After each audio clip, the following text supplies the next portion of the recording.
아니, 상장 첫날 주가가 460% 넘게 폭등한 기업이 있다고요. 시가총액 1위. 단 하루 만에.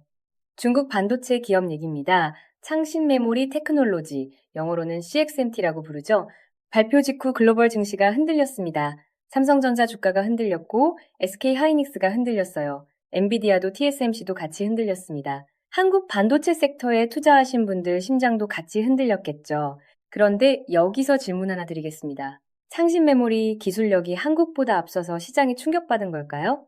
사실은 그게 아닙니다. 오히려 정반대예요. 지금 창신 메모리의 기술력은 삼성전자와 SK 하이닉스보다 1세대에서 2세대 이상 뒤처져 있어요.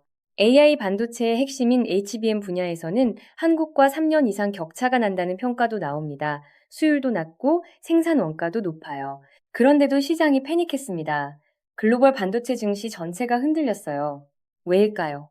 오늘 그 구조 끝까지 파봅니다. 기술 격차가 있어도 왜 위험한지, 시장이 진짜 무서워하는 게 뭔지, 그리고 지금 한국 반도체가 서 있는 자리가 역사적으로 어디에 해당하는지, 표면 보도만 보고 있으면 절대 안 보이는 이야기입니다. 그리고 하나만 먼저 말씀드리면, 이건 중국 반도체 기업 성공 스토리가 아닙니다.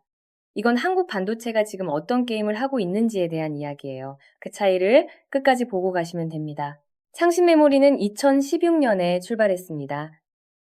중국 안후이성 허페이시 지방정부가 직접 기획하고 자금을 댄 기업이에요. 허페이시는 당시 명확한 전략이 있었습니다. 거대 반도체 기업 하나를 심으면 일자리도 생기고 세수도 늘고 주변 부품 소재 산업 생태계도 따라온다는 계산이었죠. 결과적으로 이 계산은 맞아떨어졌습니다.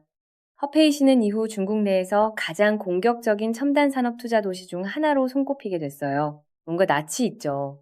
2000년대 한국 정부가 판교 테크노밸리를 조성하거나 구미용인 평택에 반도체 산업 클러스터를 만들 때와 비슷한 접근법입니다. 다른 게 있다면 중국은 거기에 쏟아부은 돈의 규모가 달랐고 지방정부가 직접 지분을 갖고 장기 운영에 개입한다는 구조가 달랐어요. 그리고 손익을 일반 기업처럼 따지지 않는다는 것도요. 적자가 나도 전략적 목표가 달성되면 계속 지원하는 구조입니다.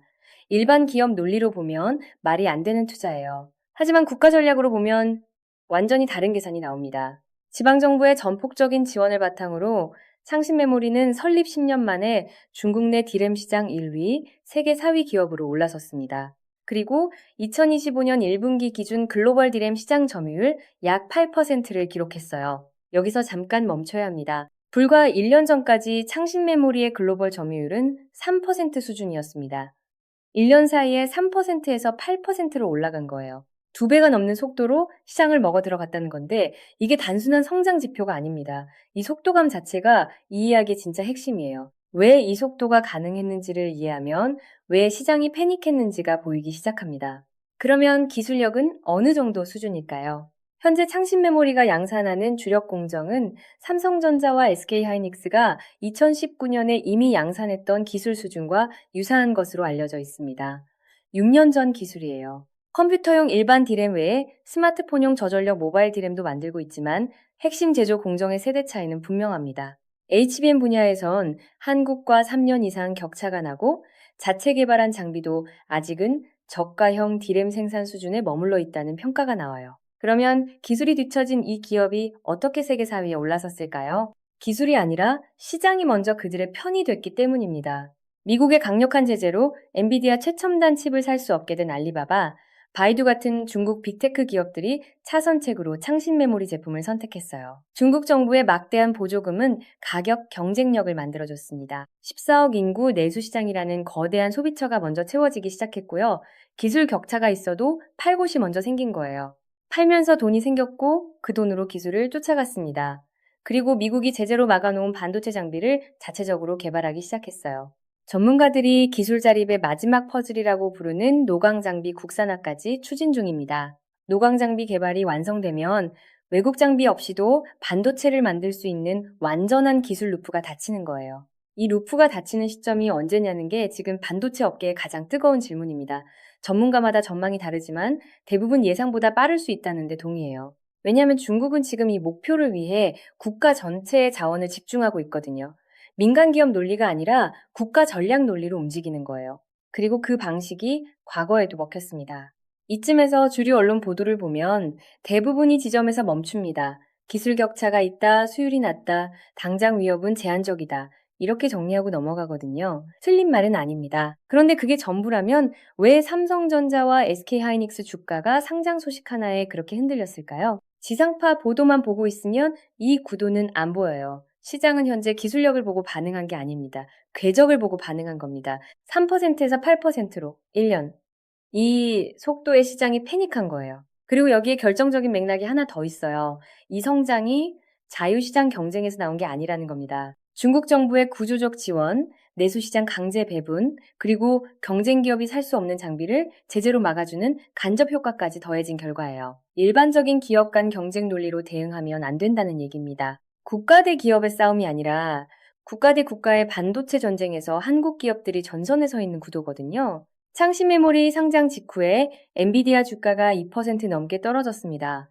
TSMC는 7% 넘게 급락했어요. 삼성전자와 SK하이닉스도 직격탄을 맞았습니다.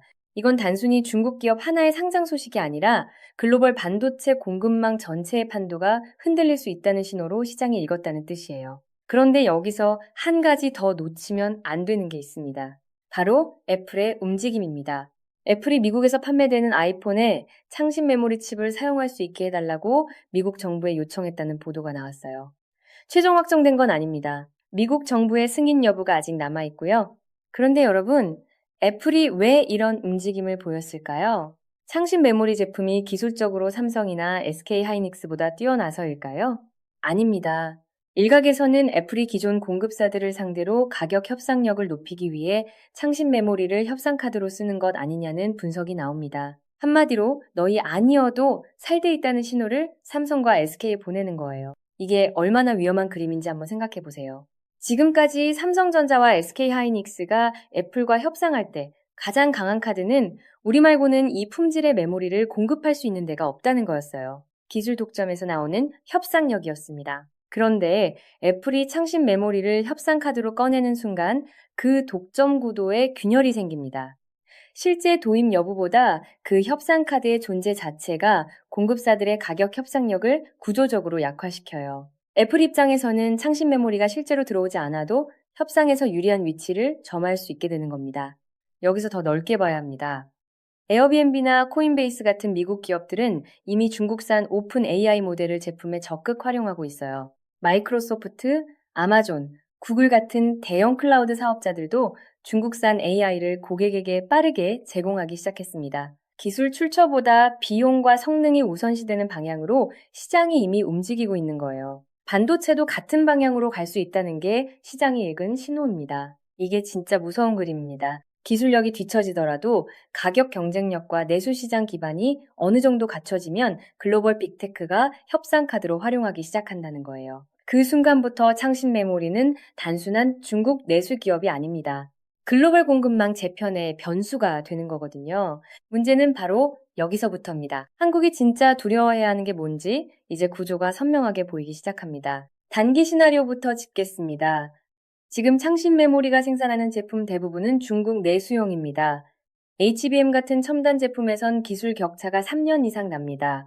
수율과 생산 원가에서 한국이 여전히 우위에 있어요. 그러니 지금 당장 한국 기업들이 무너진다는 얘기는 아닙니다. 근데 이걸 듣고 안심하는 순간 역사에서 이미 본 실수를 반복하게 됩니다. 1980년대에서 1990년대 사이 세계 디램 시장을 지배하던 나라가 어디였는지 아시죠? 일본이었습니다. NEC, 히타치, 도시바, 후지츠 이름만 들어도 쟁쟁한 기업들이었어요. 당시 세계 디램 시장 점유율의 절반 이상이 일본 기업 손에 있었습니다. 지금으로 치면 삼성전자와 SK하이닉스가 일본 자리에 앉아있는 셈이죠. 그 시절 일본 전문가들이 뭐라고 했는지 아세요? 한국은 기술 격차가 있다. 당장 위협이 아니다. 맞는 말이었습니다. 실제로 1980년대 초 한국 기업들의 기술은 일본보다 확연히 낮았어요. 삼성전자가 64K 디램을 처음 만들었을 때 일본은 이미 256K를 양산하고 있었습니다. 격차가 명확했어요. 그 격차가 불과 10년 뒤에 역전됐어요. 1993년 삼성전자가 세계 최초로 63 디램을 개발했을 때 일본 기업들은 뒤처져 있었습니다. 그리고 1990년대 중반 글로벌 디램 시장 인류 자리는 완전히 한국으로 넘어왔어요. 세계 최고라고 불리던 일본 기업들은 사업을 정리하거나 다른 분야로 이동했습니다. 엘피다라는 마지막 일본 디램 기업은 2012년 파산을 선언했어요. 30년 동안 지켜온 시장을 완전히 잃은 겁니다. 일본이 진건 기술 싸움에서 진 게 아니었어요. 내수 시장에 과의존했고 원가 통제에 실패했고 그리고 가장 치명적인 것은 추격자의 속도를 너무 늦게 진지하게 봤다는 겁니다. 한국 기업들이 가격을 낮추면서 물량을 쌓을 때 일본 기업들은 기술 격차가 있다는 안도감 속에서 구조조정을 늦췄어요. 그리고 그 안도감이 치명적인 함정이었습니다. 지금 한국이 서 있는 자리가 구조적으로 그 시절 일본과 겹치는 부분이 있어요. 물론 다른 점도 있습니다. 한국은 일본보다 더 빠르게 시장 변화를 인식하고 있고 HBM이라는 강력한 기술 자산을 갖고 있어요. 하지만 구조적 유사성이 있다는 것, 그리고 그 유사성을 직시하지 않으면 같은 함정에 빠질 수 있다는 것. 이게 지금 중요한 겁니다. 물이 천천히 끓으면 모릅니다. 이미 냄비 안에 들어와 있어도 온도가 서서히 오르면 위기를 못 느끼거든요. 창신 메모리의 성장 속도 3%에서 8%, 1년. 이게 바로 서서히 오르는 온도입니다. 여러분이 주류 언론에서 당장 위협 없다는 분석을 볼 때마다 저는 오히려 더 긴장합니다. 왜냐하면 역사에서 당장이라는 단어가 제일 자주 틀렸거든요. 일본도 당장은 안전했습니다. 그리고 10년이 흘렀을 때 그 당장이 돌이킬 수 없는 의미가 됐어요. 진짜 문제는 지금부터입니다. 그러면 구체적으로 어떤 경로로 위험이 현실화될 수 있는지 봐야 합니다. 중기 시나리오입니다. 창신 메모리가 일반 디램 시장에서 물량 공세를 지속하면 공급 과잉 국면이 올 수 있어요. 중국 기업 특유의 감산 없는 대량 생산 기조, 이건 사실 중국 태양광 패널이나 전기차에서 이미 한번 본 패턴입니다. 처음에는 기술이 낮으니 우리는 고급 제품 만들면 된다고 했어요. 그리고 그 시장마저 흔들렸죠. 일반 디램 가격이 하락 압력을 받으면 삼성전자와 SK하이닉스의 수익성이 압박받습니다. 수익성이 줄어들면 HBM 같은 첨단 제품 연구 개발에 쏟아부을 여력 자체가 줄어들 수 있어요. 이게 연쇄적으로 연결되는 구조입니다. 여기가 핵심입니다. 창신 메모리가 한국 기업과 정면 대결해서 이기는 게 아니에요. 직접 싸우지 않고 가격 압박으로 체력을 서서히 소진시키는 구조입니다. 체력이 소진되는 동안 기술 격차가 줄어들면 그때부터는 이야기가 달라지는 거예요. 솔직히 말씀드리겠습니다. 지금 아직 괜찮다, 기술 격차 있다는 분석만 보고 있으면 안 됩니다. 그건 밥만 보는 겁니다. 애플의 협상 카드 움직임이 현실화된다고 가정해봐요. 창신 메모리가 아이폰 공급망의 일부라도 들어가게 되면 삼성과 SK가 그동안 당연하게 갖고 있던 협상 지위가 흔들립니다. 이건 단기 실적의 문제가 아니라 장기 공급망 내 위치 자체의 문제예요. 더 나아가 일반 디램에서 창신 메모리의 가격 공세가 본격화되면 글로벌 메모리 반도체 가격 자체가 무너지는 구간이 올 수 있어요. 한국 기업들이 HBM으로 수익을 방어하고 있더라도 일반 디램 부문에서 지속적인 출혈이 생기면 전체 재무 구조와 미래 투자 여력에 영향이 갑니다. 태양광이 그 길을 갔습니다. 전기차가 지금 그 길을 가고 있습니다. 그리고 일반 디램에서 그 패턴이 반복될 수 있다는 가능성을 시장은 이미 창신 메모리 상장 첫날에 가격에 반영하기 시작한 겁니다. 그렇다면 한국 정부와 기업은 이 상황에 어떻게 대응해야 할까요? 이건 단순히 삼성과 SK 두 기업의 문제가 아닙니다. 한국 반도체 산업은 수출의 20% 이상을 차지하고 수십만 개의 일자리와 연결된 핵심 국가 인프라예요. 창신 메모리의 성장은 그 기반 자체에 대한 도전입니다. 전문가들은 단기 대응으로는 부족하다고 입을 모읍니다. HBM 기술 격차를 유지하면서 동시에 소재 장비 설계까지 포함한 반도체 생태계 전체를 강화해야 한다는 얘기예요. 창신 메모리가 장비 국산화를 추진하듯 한국도 반도체 장비와 소재에서 외국 의존도를 줄여야 한다는 목소리가 나오고 있습니다. 그리고 무엇보다 중국처럼 장기 전략으로 접근해야 한다는 겁니다. 분기 실적이 아니라 10년 단위로 봐야 하는 게임이에요. 이 게임에서 한국의 가장 강한 카드는 여전히 HBM입니다. 삼성전자와 SK하이닉스가 보유한 HBM 기술은 창신 메모리가 단기간에 따라올 수 없는 영역이에요. AI 시대가 본격화될수록 HBM 수요는 계속 늘어나고 그 시장에서 한국 기업들의 지위는 당분간 굳건합니다. 하지만 당분간이라는 단어가 얼마나 짧을 수 있는지 우리는 이미 3%에서 8%의 속도로 배웠어요. 강점을 유지하면서 동시에 취약점을 직시하는 것, 그리고 창신 메모리의 성장 궤적을 분기마다 실제 데이터로 추적하는 것, 그게 지금 한국 반도체와 그 투자자들이 함께 해야 할 일입니다. 이제 이 질문으로 돌아옵니다. 상장 첫날 460% 폭등, 처음에 저는 기술 격차가 있는데 왜 이렇게 반응하냐고 했죠. 시장의 과잉 반응처럼 보인다고요? 그런데 지금 이 시점에서 보이는 건 다릅니다. 시장은 과잉 반응한 게 아니었어요. 창신 메모리 상장은 주가 이야기가 아니었습니다. 중국이 반도체 전쟁의 다음 단계를 선언한 신호였습니다. 기술로 먼저 이기는 게 아니라 시장을 먼저 만들고 물량으로 체력을 쌓고 그 다음에 기술 격차를 메운다는 전략이에요. 일본이 한국의 디램 주도권을 내줬던 방식과 정확히 같은 구조입니다. 다만 이번엔 한국이 추격받는 쪽에 서 있어요. 이걸 시장이 깨달은 겁니다. 그래서 460%의 글로벌 증시가 같이 흔들린 거예요. 그러면 반도체 섹터에 관심 있는 투자자 입장에서 지금 어떤 신호를 봐야 할까요? 세 가지를 체크하셔야 합니다. 첫째, 상신 메모리의 수출 비중 변화입니다. 지금은 중국 내수 중심이에요. 이 비중이 언제부터 글로벌 시장으로 확장되는지가 첫 번째 경고 신호입니다. 수출 비중이 늘어나기 시작하면 창신 메모리가 글로벌 공급망 내에서 본격적인 가격 압박 변수가 된다는 뜻이거든요. 특히 미국 시장 진출 여부가 핵심이에요. 중국 기업이 미국 시장 비중을 높이기 시작하는 순간이 가격 전쟁의 시작점이 될 수 있습니다. 둘째, 애플 공급망 결정의 최종 확정 여부입니다. 미국 정부의 승인 단계가 남아 있어요. 그런데 만약 현실화된다면 그건 창신 메모리가 프리미엄 글로벌 빅테크 공급망에 첫 발을 들이는 역사적 전환점이 됩니다. 한 곳이 열리면 다른 빅테크들도 같은 방향으로 움직이기 시작할 가능성이 생겨요. 그 연쇄 반응이 시작되는 시점을 눈여겨봐야 합니다. 반대로 미국 정부가 이 요청을 거절하면 어떻게 될까요? 단기적으로 한국 기업의 호재겠지만 창신 메모리는 다른 시장을 찾아 움직일 거예요. 어느 방향으로 결론이 나든 그 결정이 공급망 구도를 바꾸는 변곡점이 됩니다. 셋째, 삼성전자와 SK하이닉스의 일반 D램 부문 수익성 지표입니다. HBM 실적은 당분간 건재하겠지만 일반 D램 부문에서 가격 하락과 마진 압박 신호가 오기 시작하면 그때부터는 단순히 상신 메모리 위험론이 아니라 실제 실적 데이터가 구조 변화를 확인해주는 단계에 들어가는 겁니다. 반도체 섹터 투자는 이 세 가지 신호가 어디로 움직이는지를 분기마다 체크하는 것에서 시작해야 합니다. 그게 투자자 입장에서 가장 중요한 실질적 경고예요.